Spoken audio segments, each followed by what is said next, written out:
Nacionalismo ruso. Hoy vamos a hablar del grupo de los 5.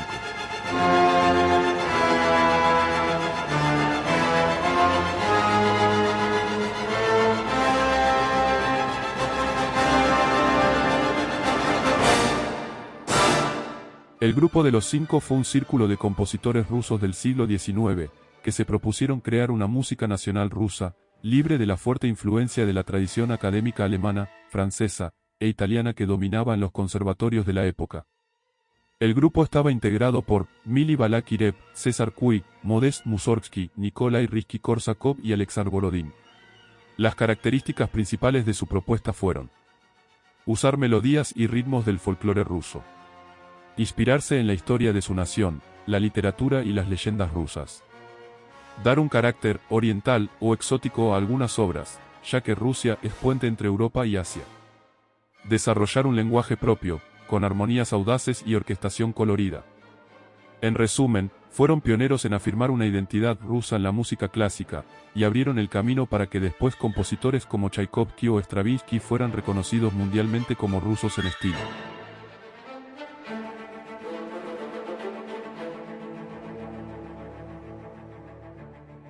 Profundicemos ahora en el contexto político y social de Rusia durante la segunda mitad del siglo XIX, que es el marco donde surge el grupo de los 5 y el nacionalismo musical ruso.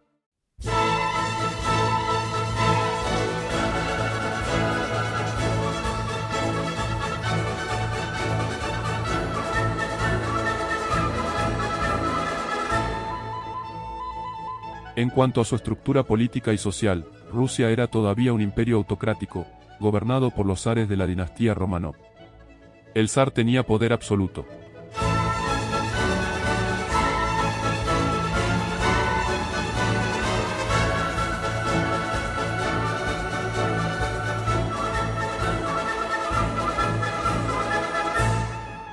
No existía constitución ni parlamento, las decisiones políticas dependían de la voluntad del monarca y de una reducida élite. La sociedad estaba organizada en estamentos rígidos: nobleza, clero, ejército y campesinado. Hasta 1861, la mayoría de la población rural eran siervos, campesinos atados a la tierra, y bajo la autoridad de los terratenientes. La abolición de la servidumbre en tiempos de Alejandro II fue un cambio enorme, pero no solucionó los problemas. Los campesinos recibieron tierras muy pobres y endeudadas, se mantuvo una fuerte desigualdad social, y crecieron las tensiones entre la nobleza y el pueblo.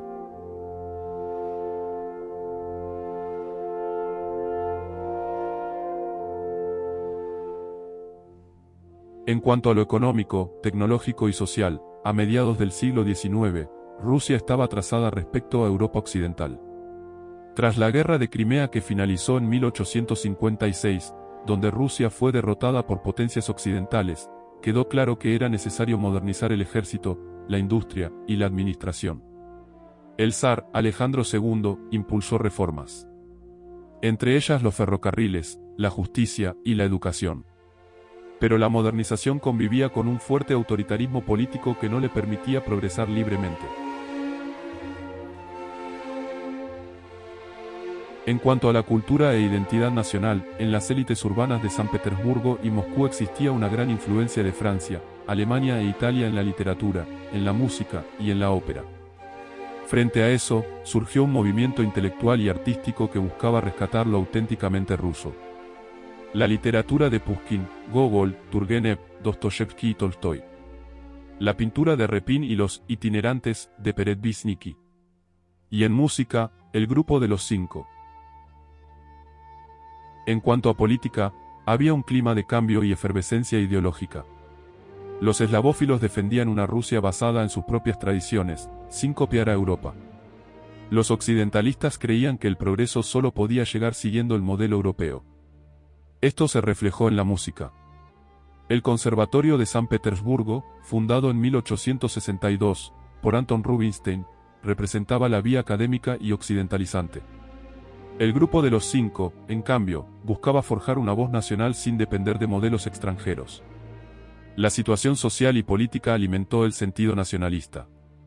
Se usaban melodías campesinas, cantos ortodoxos y leyendas históricas como símbolos de identidad. La tensión entre mirar a Europa o mirar a Rusia se convirtió en el eje central de la música rusa del siglo XIX. En conclusión, el nacionalismo musical ruso no fue solo un fenómeno estético, sino una respuesta cultural a una sociedad en crisis. Un imperio autoritario que trataba de modernizarse tras siglos de atraso, con un pueblo mayoritariamente campesino y una élite dividida entre la fascinación por Occidente y la defensa de las raíces eslavas.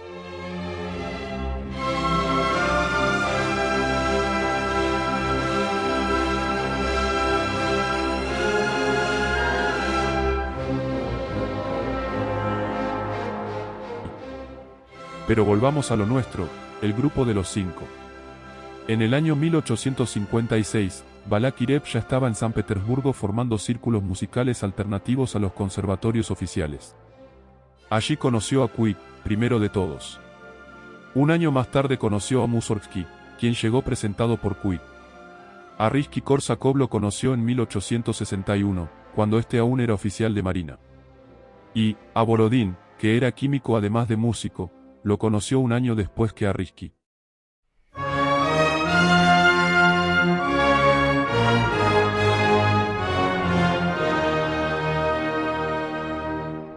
Mili Balakirev fue entonces el líder espiritual e intelectual de este grupo.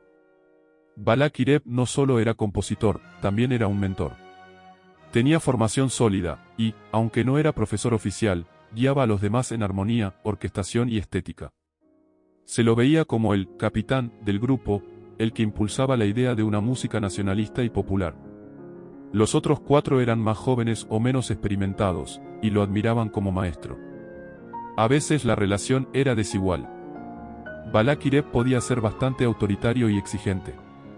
Aún así, gracias a su guía, el grupo logró cohesión artística. Nacido en Nizhny Novgorod, Balakirev fue un pianista, compositor y director autodidacta.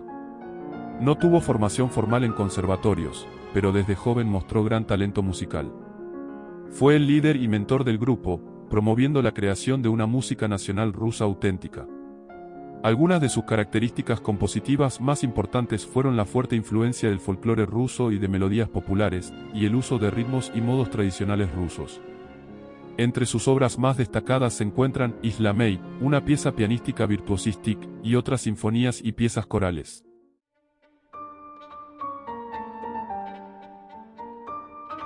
César Cui nació en Vilna, actual Lituania.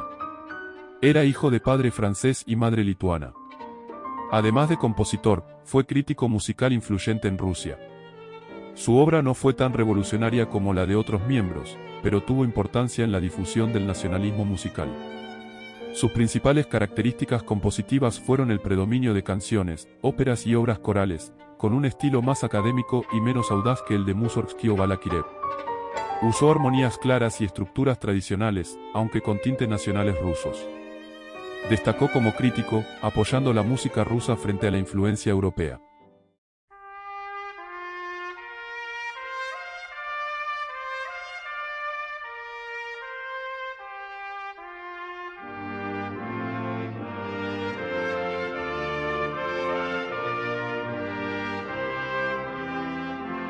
Modest Mussorgsky nació en Karevo, provincia de Pskov.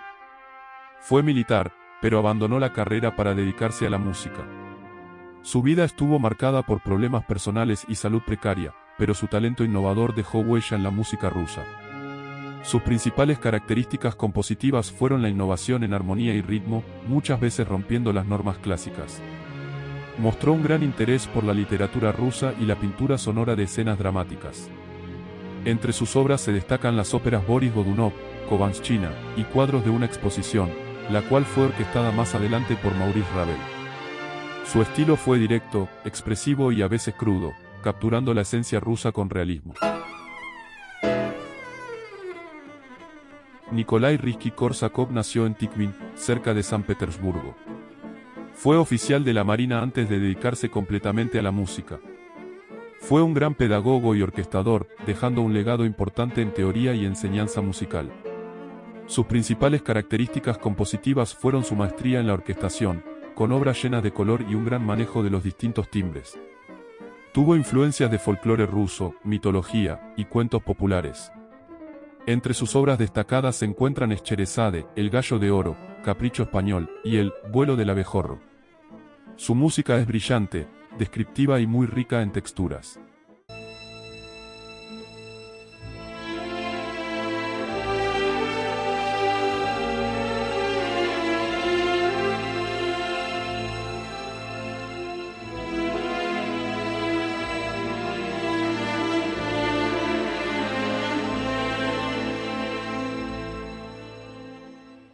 Alexandr Borodín nació en San Petersburgo. Fue químico de profesión y músico por pasión. Su formación formal era limitada, pero su talento lo llevó a componer obras maestras, mientras combinaba ciencia y música. Usó de melodías rusas y orientalizantes. Escribió obras instrumentales y operísticas, sinfonías, cuartetos de cuerdas y óperas como El Príncipe Igor. Tenía un estilo lírico y grandioso, con riqueza armónica y melódica. Su música refleja tanto disciplina estructural como inspiración popular rusa. Durante el siglo XIX, la música rusa vivió un intenso debate entre la corriente nacionalista y la influencia del romanticismo europeo. Aunque ambas buscaban expresar emociones y profundidad artística, sus enfoques y valores diferían, generando tensiones entre compositores y críticos. Por un lado, el romanticismo europeo, inspirado en Alemania, Francia e Italia, buscaba la expresión individual, la emoción intensa y la técnica sofisticada. Compositores como Chopin, Schumann, Liszt y Wagner eran admirados en Rusia por su dominio armónico y estructural. Su influencia se reflejaba en la música académica rusa, en sus obras formales, sinfonías, conciertos y óperas con técnicas europeas, escalas clásicas y armonía avanzada. Por otra parte, el nacionalismo ruso surgió como reacción al dominio cultural europeo. Los nacionalistas buscaban una música auténticamente rusa, basada en melodías populares, danzas folclóricas, ritmos tradicionales y leyendas locales. El Grupo de los Cinco lideró esta corriente, rechazando la rigidez académica y buscando capturar la esencia rusa en sus obras. Valoraban la creatividad original, el color local y la inspiración de la literatura, la historia y la vida popular. El romanticismo tenía estructuras claras, como la sonata y la sinfonía, y un desarrollo armónico académico. En cambio, el nacionalismo ruso usaba estructuras más libres, armonías innovadoras, ritmos populares y modulaciones inusuales. El romanticismo hacía énfasis en la expresión individual y universales emocionales, mientras que el nacionalismo ruso ponía el énfasis en identidad cultural y representaciones del folclore y la historia rusa. Algunos compositores académicos criticaban a los nacionalistas por ir en contra de las reglas y producir música menos refinada. Pero por otro lado, los nacionalistas veían al romanticismo europeo como extranjero y artificial, incapaz de reflejar la verdadera Rusia. En conclusión, en Rusia, el nacionalismo musical no solo fue un estilo, sino un proyecto cultural y político, crear una identidad sonora propia. Aunque chocó con el romanticismo europeo, terminó enriqueciéndose con técnicas formales y de orquestación, generando un legado único que combina pasión, folclore y maestría musical.